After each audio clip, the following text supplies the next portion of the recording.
कहानी की शुरुआत होती है अमेज़न की एक प्राचीन कहानी से, जिसके मुताबिक जंगल के अंदर एक जादुई पेड़ मौजूद था जिसे टीयर्स ऑफ द मून कहा जाता था। कहते थे कि उसके फूल की सिर्फ एक पंखुड़ी किसी भी जख्म को भर सकती थी और किसी भी श्राप को मिटा सकती थी। सदियों से कई लोग उस पेड़ की तलाश में निकले थे, लेकिन उनमें सबसे मशहूर था स्पेनिश योद्धा सैम। वो हर हाल में उस जादुई शक्ति को पाना चाहता था। फिर सैम और उसके आदमियों ने अमेज़न के खतरनाक जंगल का सामना किया, लेकिन कुछ समय बाद जंगल के असली रक्षकों ने उसे ढूंढ लिया और उसकी जान बचा ली। जैसे ही सैम ठीक हुआ तो उसने उनसे एरोहेड मांग लिया, जो उस जादुई पेड़ तक पहुंचने की चाबी माना जाता था। लेकिन रक्षकों ने इसके लिए साफ मना कर दिया, इसलिए सैम ने उन पर हमला कर दिया। मगर उसकी इस गलती की कीमत उसे बहुत महंगी पड़ी। सैम और उसके साथियों को एक श्राप मिल गया कि आज के बाद वो अमेज़न नदी के इलाके से कभी बाहर नहीं जा पाएंगे। फिर कहानी प्रेजेंट में आ गई, जहाँ बिल नाम का आदमी कुछ लोगों के सामने इसी कहानी के बारे में बात कर रहा था। उसने नक्शे पर उस पेड़ की पॉसिबल लोकेशन दिखाते हुए समझाया कि अगर उन्हें एरोहेड मिल जाए तो वो एक खोज अभियान शुरू करके टीयर्स ऑफ द मून को ढूंढ सकते थे।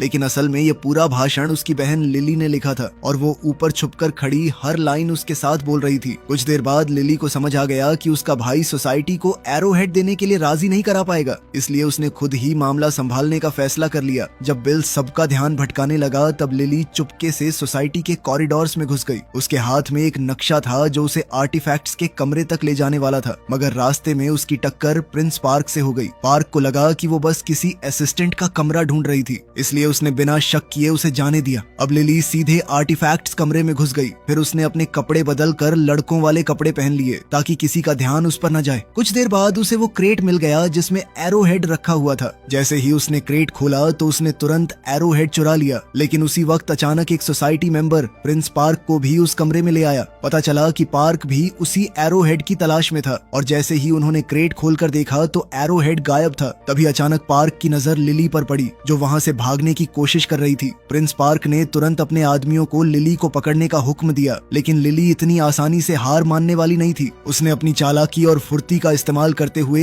एक एक करके सबको चकमा दे दिया। लेकिन आखिर में उसका सामना खुद पार्क से हुआ और उसने लिली को रोक लिया और अगले ही पल लिली लाइब्रेरी की खिड़की से बाहर जा गिरी। लेकिन खुशकिस्मती से उसने वहां मौजूद एक सीढ़ी को पकड़ लिया, पर फिर पार्क ने सीढ़ी पर लगी रस्सी खोल दी, जिससे वो और ज्यादा दूर झूल गई। तब पार्क ने उससे कहा कि अगर उसे मदद चाहिए तो एरोहेड उसके हवाले कर दे। फिर लिली ने बिना कुछ कहे उसकी तरफ बॉक्स फेंक दिया और खुद सीधे उस बस में कूद गई जो उसके भाई बिल ने ऐन मौके पर उसके लिए रोकी थी। फिर पार्क ने तुरंत बॉक्स खोला, लेकिन ये क्या, अंदर एरोहेड था ही नहीं। ये देखकर सोसाइटी का एक मेंबर उससे माफी मांगने लगा, लेकिन जैसे ही पार्क को पता चला कि लिली कौन थी, उसने गुस्से में आकर सबको मार डाला। फिर कुछ समय बाद हम देखते हैं कि लिली और बिल अमेज़न जाने की तैयारी कर रहे थे। उनका मकसद उस जादुई पेड़ यानी टीयर्स ऑफ द मून को ढूंढना था। उन्हें पूरा यकीन था कि उस जादुई पेड़ की मदद से दुनिया की कई जानलेवा बीमारियों का इलाज मिल सकता था। उन्होंने अपना पूरा रूट प्लान कर लिया था। अब सिर्फ एक चीज की कमी थी, उन्हें एक ऐसे बोट के कैप्टन की जरूरत थी जो उन्हें अमेज़न नदी के अंदर तक ले जा सके। इसके बाद हम अमेज़न जंगल को देखते हैं, जहां एक पुरानी और काफी खतरनाक दिखने वाली बोट पर कुछ इंग्लिश टूरिस्ट्स क्रूज का मजा ले रहे थे। इस बोट का कैप्टन यानी स्किपर था फ्रैंक,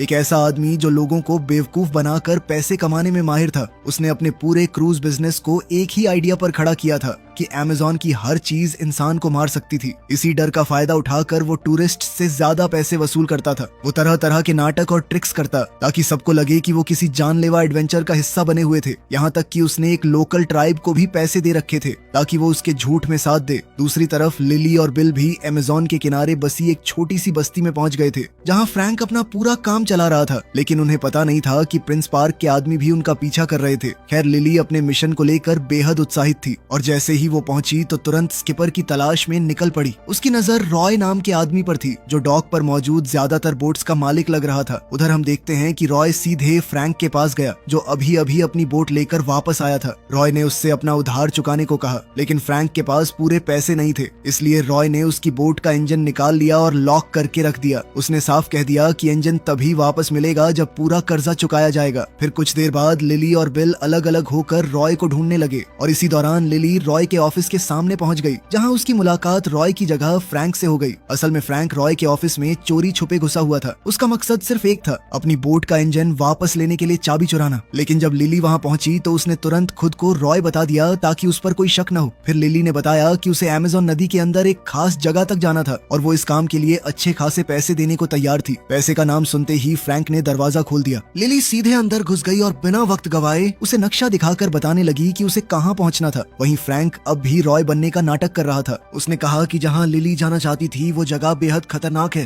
खैर फिर उसने पूछा कि ये नक्शा उसे मिला कहां से। तब लिली ने बात को टालते हुए कहा कि ये बहुत ही पुराना और सटीक नक्शा है, साथ ही ये उसके पिता की आखिरी निशानी है, जो बचपन से उसे टीयर्स ऑफ द मून की कहानियां सुनाया करते थे। ये सुनकर फ्रैंक हंस पड़ा और उसने मजाक में लिली को किसी और एडवेंचर पर जाने की सलाह दे दी। तभी लिली की नजर उस बॉक्स पर पड़ी जिसे फ्रैंक खोलने की कोशिश कर रहा था। उसने तुरंत समझ लिया कि फ्रैंक उसकी चाबी चुराना चाहता था, लेकिन हैरानी की बात ये थी कि उसने खुद ही बॉक्स खोल दिया। बस यही बात फ्रैंक को पसंद आ गई और उसने ये काम लेने का फैसला कर लिया। फिर वो लिली को डील फाइनल करने के लिए एक रेस्टोरेंट में ले गया। वो दोनों सफर की कीमत पर बहस कर ही रहे थे कि तभी बिल असली रॉय को लेकर वहां आ पहुंचा। लिली को तुरंत समझ आ गया कि फ्रैंक ने उसे बेवकूफ बनाया था। वो उससे अलविदा कहकर जाने लगी, लेकिन जाते जाते फ्रैंक की नजर उस एरोहेड पर पड़ी जो लिली ने अपने गले में पहना हुआ था। एरोहेड देखते ही उसकी दिलचस्पी और बढ़ गई। अब वो हर हाल में लिली का गाइड बनना चाहता था, इसलिए वो लगातार अपनी फीस कम करता गया और कहता रहा कि उससे बेहतर कोई भी उसे उस जगह तक नहीं ले जा सकता। लेकिन उसी वक्त रेस्टोरेंट में अचानक एक जैगवार घुस आया। उसे देखते ही रॉय डर कर छुप गया, जबकि फ्रैंक लिली और बिल के सामने खड़ा हो गया। कुछ देर तक उसकी जैगवार के साथ बढ़िया लड़ाई चली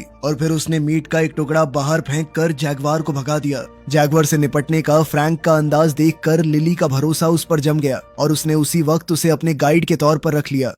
फिर कुछ समय बाद फ्रैंक डॉक पर उन दोनों को लेने पहुंच गया, लेकिन मुसीबतें अभी खत्म नहीं हुई थीं। असल में प्रिंस पार्क के लिए काम करने वाले कुछ लोकल लोगों ने लिली को अगवा कर लिया। उधर फ्रैंक और बिल रॉय के आदमियों से बचने के लिए बोट लेकर निकल पड़े। खुशकिस्मती से लिली ने भी ज्यादा देर नहीं लगाई। उसने डॉक के आसपास जबरदस्त दौड़ भाग और चालाकी दिखाते हुए अपने किडनैपर्स से छुटकारा पा लिया और आखिरकार फ्रैंक और बिल ने उसे बोट पर चढ़ा लिया। फिर जैसे ही तीनों वहाँ से दूर निकलने लगे तो पार्क को खबर मिल गई कि लिली उसके हाथ से निकल चुकी थी। ये सुनते ही उसने अपने आदमियों को सबमरीन ऊपर लाने का हुक्म दिया। वो किसी भी कीमत पर टीयर्स ऑफ द मून तक पहुंचना चाहता था, क्योंकि उसका मानना था कि उसकी शक्ति जर्मनी को वर्ल्ड वॉर 1 जीतने में मदद कर सकती थी। अब सबसे पहले पार्क ने उनकी बोट पर गोलियां चलानी शुरू कर दी, लेकिन जब उससे कोई फायदा नहीं हुआ तो उसने सीधे उन पर टॉर्पीडो दाग दिया। ऐसा लग रहा था कि अब तो सैम और उसके साथियों का बचना नामुमकिन है। लेकिन आखिरी पल पर फ्रैंक ने अपनी बोट को इतनी चालाकी से मोड़ दिया कि टॉर्पीडो उन्हें छू भी नहीं पाया। लेकिन इसी दौरान अचानक सबमरीन का प्रोपेलर एक मोटी रस्सी में उलझ गया और अगले ही पल पूरी सबमरीन डॉक की तरफ घिसटती चली गई। इसका टकराव इतना जबरदस्त था कि रॉय की लगभग सारी बोट्स तबाह हो गईं। अब फ्रैंक, लिली और बिल आखिरकार टीयर्स ऑफ द मून की तलाश में निकल चुके थे। सफर के दौरान बिल तपती गर्मी से काफी परेशान रहता था, लेकिन लिली अमेज़न के हर पल का मजा ले रही थी। नदी के आसपास नजर आने वाला हर अजीब जानवर उसे उत्साहित कर देता। वो अपने कैमरा से लगातार वीडियोस बनाती रहती थी, यहाँ तक कि फ्रैंक भी उसकी रिकॉर्डिंग का हिस्सा बन गया। फ्रैंक को कैमरा काफी दिलचस्प लगा, इसलिए उसने भी उसे चलाकर देखना शुरू कर दिया और इसी बीच दोनों के दरमियान एक हल्की सी केमिस्ट्री भी नजर आने लगी। लेकिन अचानक लिली के दिमाग में एक आइडिया आया। उसने फ्रैंक से कहा कि वो बोट को एक नए रूट पर ले जाए। ये रास्ता ज्यादा खतरनाक था, लेकिन सफर को काफी छोटा कर सकता था। फ्रैंक को ये आइडिया बिल्कुल पसंद नहीं आया। उसने लिली को काफी समझाने की कोशिश की, लेकिन जब वो नहीं मानी तो उसने मजबूरी में उसकी बात मान ली। फिर रात होते ही फ्रैंक ने बोट को किनारे लगा दिया ताकि इंजन कुछ देर आराम कर सके। इधर बिल सोने चला गया, जबकि फ्रैंक और लिली डेक पर बैठकर बातें करने लगे। धीरे धीरे दोनों एक दूसरे को बेहतर समझने लगे। लेकिन तभी बिल के साथ एक अजीब हादसा हो गया। उसका सामना जैगवार सैली से हो गया, जो सीधे डेक तक पहुंच गई। बिल डर के मारे जमसा गया, लेकिन फ्रैंक ने आराम से सैली को आवाज लगाई और अगले ही पल वो बिल का चेहरा चाटने लगी। तब लिली को पता चला कि सैली असल में फ्रैंक की ही पेट जैगवार थी। ये जानकर वो काफी नाराज हो गई। उसे लगा फ्रैंक ने उसे बेवकूफ बनाया था और जो थोड़ा बहुत भरोसा उसने फ्रैंक पर किया था वो भी टूट गया।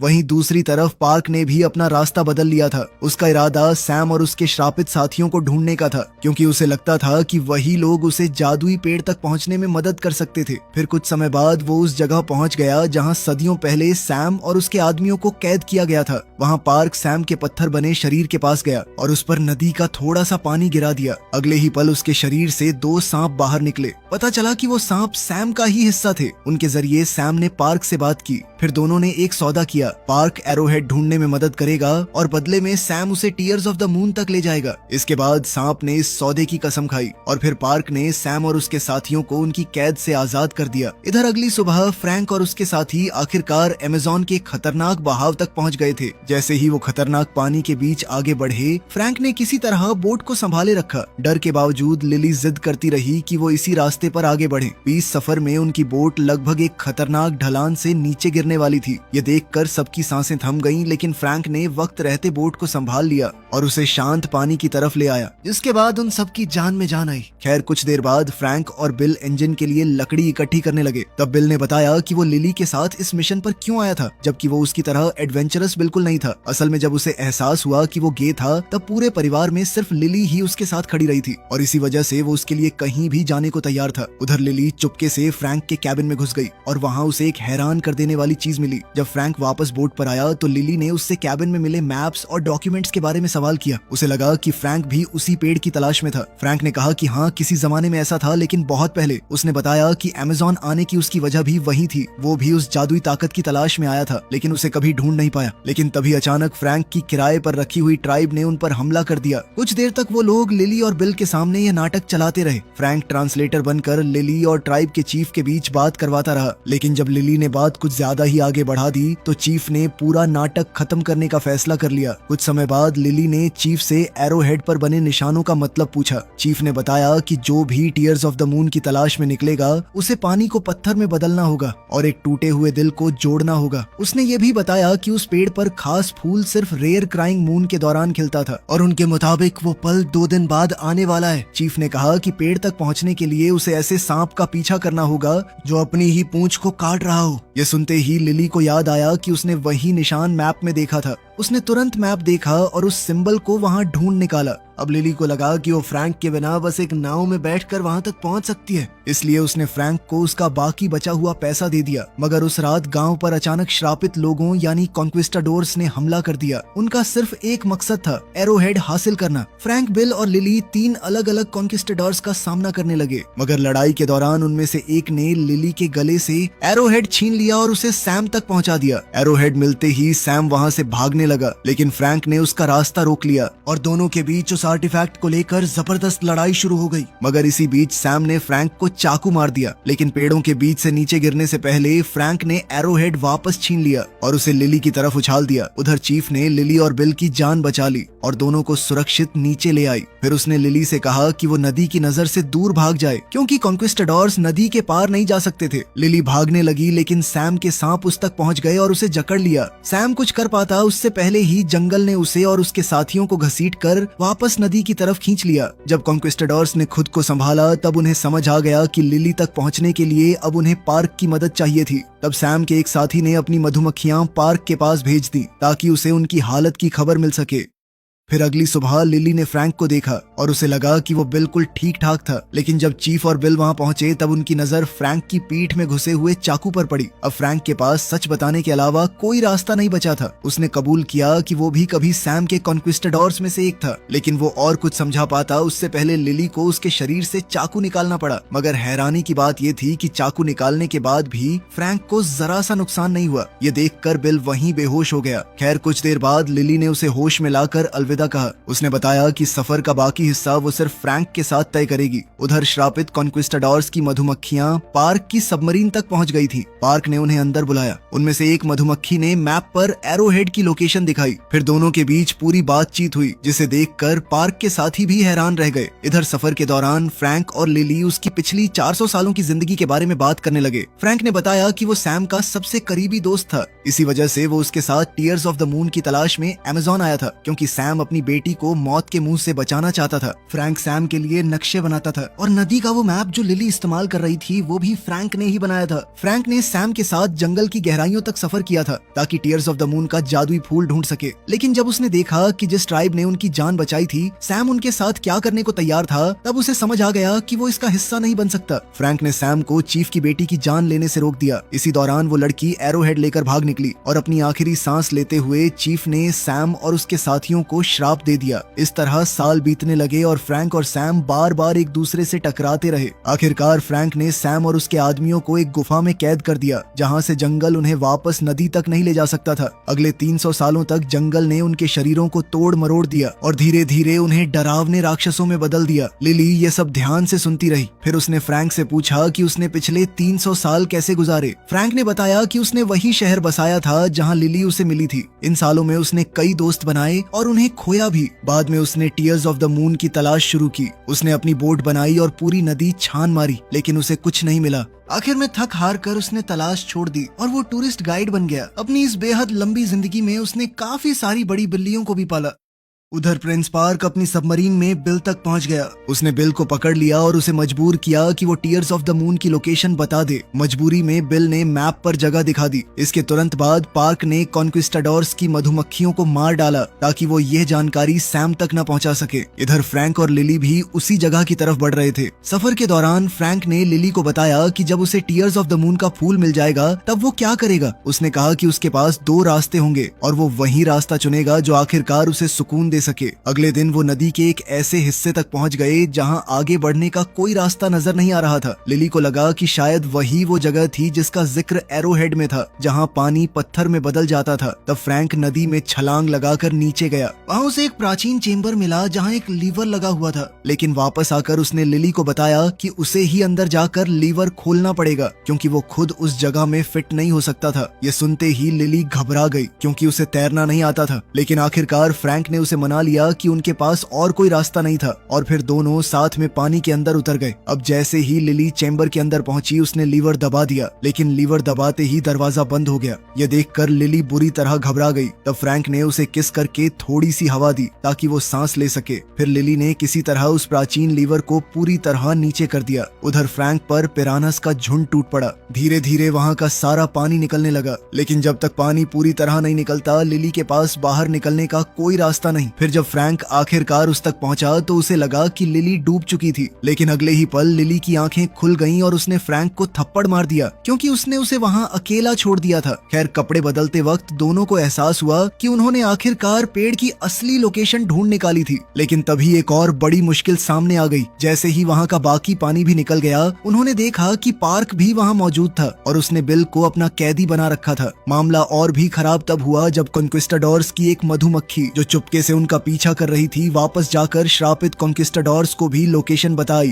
तभी पार्क ने लिली से एरोहेड छीन लिया। फिर उसने फ्रैंक को मजबूर किया कि वो अपनी स्टीम बोट से सबको उस गुफा के अंदर ले चले जहां वो जादुई पेड़ मौजूद था। मगर जब वो पेड़ तक पहुंचे तो वो सदियों से मरा हुआ लग रहा था। तब पार्क ने लिली से कहा कि वो पेड़ पर फूल खिलाए क्योंकि ये करना कैसे है ये बहुत कम लोग जानते थे, लेकिन लिली ने मना कर दिया। फिर फ्रैंक ने कहा कि वो ये काम करेगा, लेकिन बदले में उसे फूल की एक पंखुड़ी चाहिए होगी। अब पार्क इस बात पर मान गया, लेकिन उसने बिल को अपने पास ही बंधक बनाए रखा।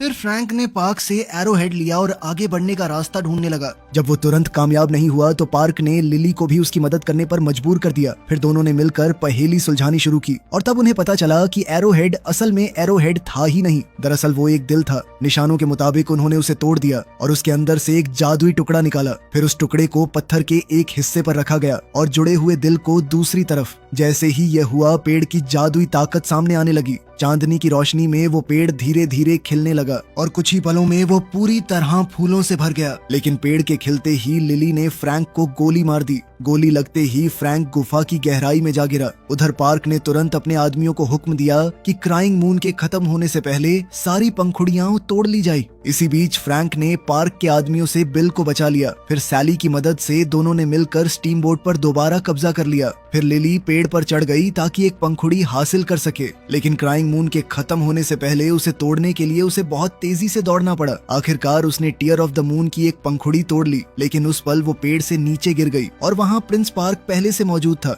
उसने एक बार फिर लिली को धमकाया और कहा कि पंखुड़ी मेरे हवाले कर दो वरना तुम्हें और तुम्हारे भाई को कोई नहीं बचा पाएगा। तभी अचानक पूरा पेड़ टूटने लगा। अपनी जान बचाने के लिए लिली ने पंखुड़ी छोड़ दी और पार्क को पकड़ लिया। वहीं दूसरी तरफ फ्रैंक ने गिरती हुई पंखुड़ी को पकड़ लिया, लेकिन कहानी अभी खत्म नहीं हुई थी। तभी श्रापित कॉन्क्विस्टाडोर्स भी पेड़ तक पहुंच गए और उन्होंने पार्क को मार डाला। उसके बाद वो लिली के पीछे पड़ गए, लेकिन फ्रैंक ने पंखुड़ी दिखाकर उनका ध्यान अपनी तरफ खींच लिया और उन्हें अपने पीछे आने पर मजबूर कर दिया। फ्रैंक ने बिल को सुरक्षित जगह पर छोड़ दिया और सैली को उसके साथ रुकने का हुक्म दिया ताकि वो बिल और लिली दोनों की हिफाजत कर सके। फिर लिली पेड़ से नीचे अपने भाई के पास आ गई और दोनों ने देखा कि फ्रैंक अपनी बोट को सीधे उस प्राचीन स्मारक की तरफ ले जा रहा था। कॉन्क्विस्टाडोर्स पंखुड़ी हासिल करने के लिए फ्रैंक से लड़ने लगे, लेकिन फ्रैंक ने एक एक करके सबका सामना किया और उन्हें रोकता रहा। आखिर में उसका सामना सैम से हुआ। सैम ने एक बार फिर उससे पंखुड़ी मांगी, लेकिन तब पता चला कि असली पंखुड़ी तो बिल के पास थी ताकि वो उसे लिली को दे सके। अगले ही पल बोट जाकर उस प्राचीन स्मारक से टकरा गई और इस टक्कर की वजह से नदी का पानी गुफा के अंदर आना बंद हो गया। जंगल ने तुरंत कॉन्क्विस्टाडोर्स को अपनी गिरफ्त में ले लिया और क्योंकि अब वो नदी तक नहीं पहुंच सकते थे, जंगल ने फ्रैंक समेत सभी कॉन्क्विस्टाडोर्स को दोबारा पत्थर बना दिया। कुछ देर बाद लिली उस जगह पहुंची और उसने फैसला किया